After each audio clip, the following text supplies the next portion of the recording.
Hello everyone and welcome. Over the past week, I've been visiting some of my favorite cafes in Vancouver, BC. I wanted to share these spots with you, especially during COVID, because I think it's a great idea to support local business during this time.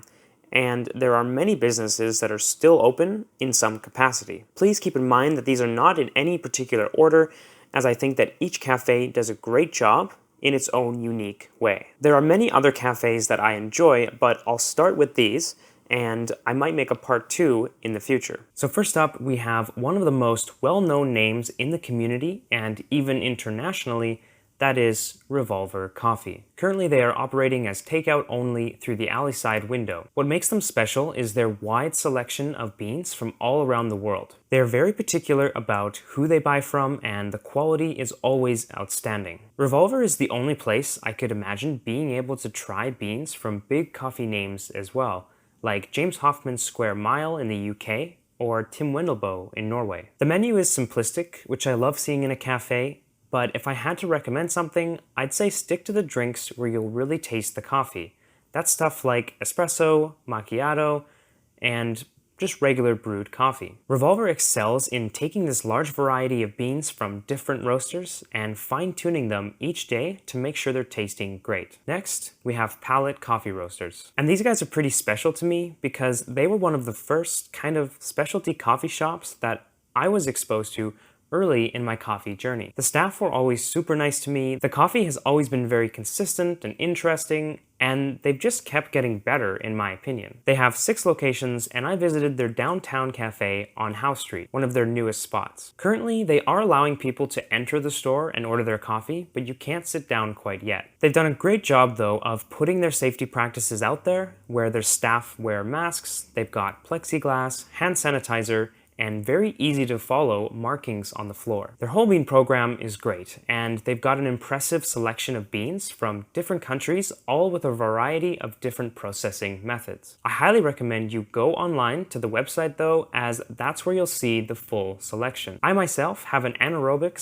/ naturally processed coffee on order, and I'm really excited for that. When you visit, if you like espresso, you have to try their benchmark blend. It's a Brazil and Colombian combo, and it has a great body to it and not overly acidic. If you like pour-overs, you're going to love Pallet.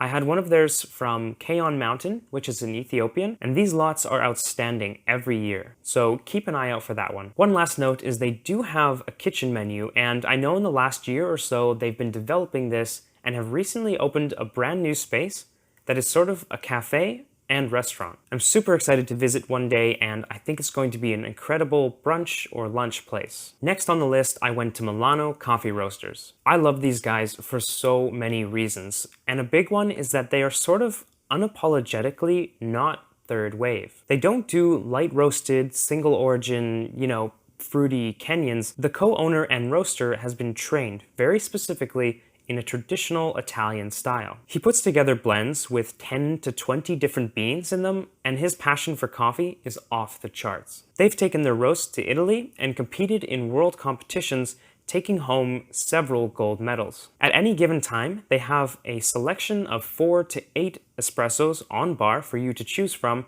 and as far as I know, they're the only place around that offers an espresso flight, where you can choose 3 to try all at the same time. They are big, bold espressos, lots of texture and mouthfeel like melted butter, with almost no acidity. As you can see, their current setup is pretty straightforward.